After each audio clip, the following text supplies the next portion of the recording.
produce aisles. New produce aisles. Hey everyone, welcome back to I Dream Homestead. I'm Josephina, and today we are in my living room setting up some new raised beds. I've already got 4 of them placed outside that I put together, and I decided to come inside to build this last one because the mic that I bought is not working very well for me, and so I've got to return it. So inside will be the best place to block all the wind and keep you guys from hearing all of the cars passing by. I unfortunately do not possess the skills nor the tools to be able to just gather materials and build raised beds on my own. It's a skill that I do hope to develop over time. So in the meantime, I did order 5 new raised beds to add. So there will be a total of 10 large raised beds in the garden. I wanted to share this with you guys because if you're like me and you're on a budget, for whatever reason, for us, we are a 1-income family, and so I need to save where I can. These raised beds are such a fantastic way to go. They're each under $100. I'm gonna share the link down below in the description box. And on top of the fact that they're affordable, they're super easy to put together. You could put it together one person all by yourself. Obviously with somebody else it would be quicker, but I want to show you what that process is like for these raised beds. Okay, so like I said, no judgment guys. I am someone that does not possess a bunch of tools or the skills. So these are the 3 things that I needed to be able to put this together. Some scissors just for opening the box, some pliers, and a screwdriver. I'm using an Allen wrench, just got a screwdriver on the end because my screwdriver is somewhere in the shed and I'm just not willing to go get it. I'm gonna be honest with you guys. So I'm gonna use what I've got on hand. So first thing I'm gonna do is open the box.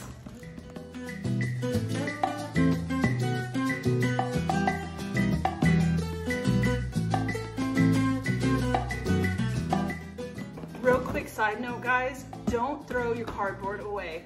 I remove the tape and then I just rip off the pieces where the staples are in the corners here so that I can use this on the bottom of my raised beds for weed control.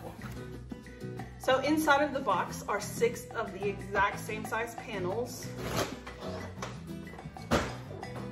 2 reinforcement rods, a bag of nuts and bolts, 4 of these corner brackets, and 2 center brackets.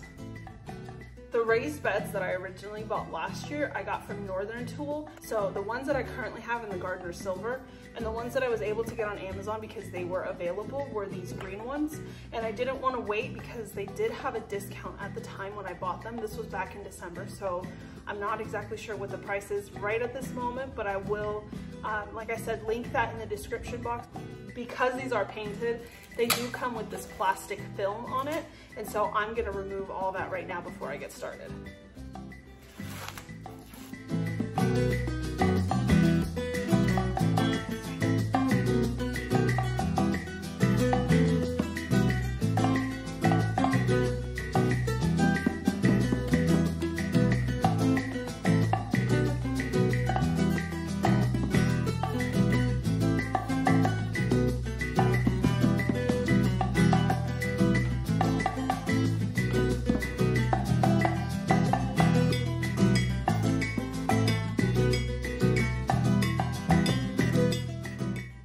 I didn't mention this before, but this is not a step-by-step tutorial on how to put together this particular raised bed. I just want to show you guys how easy this specific type is for those of you who are like me and don't possess the kind of skills to put raised beds together with just random materials or have the tools to be able to be a carpenter and put one together. So now I'm just gonna time lapse you guys through the rest of this so you don't have to sit through me screwing each individual piece. So these beds that I have right here are 8x4s that I got from Amazon back in December for $60 a piece. They unfortunately have gone up to $100 each now, but they do have a 6x3 option, just like the ones I got from Northern Tool that are currently in my garden, for $64.99. On Northern Tool, they are $67.99 now. Something I did learn the first time I put some of these together is that you don't want to put a reinforcement rod right at the very top because it does have 4 holes that you can select from, and putting it right at the top just makes it difficult when you're trying to plant something around this area because that bar gets in the way. So I like to make sure that I'm sticking it on the 2nd hole. So she's done. I am now going to move her outside to be in her permanent spot. But this took me about 40 minutes to an hour. But as you can see, it was super easy. It's super simple. And now I get to move her outside into a permanent spot.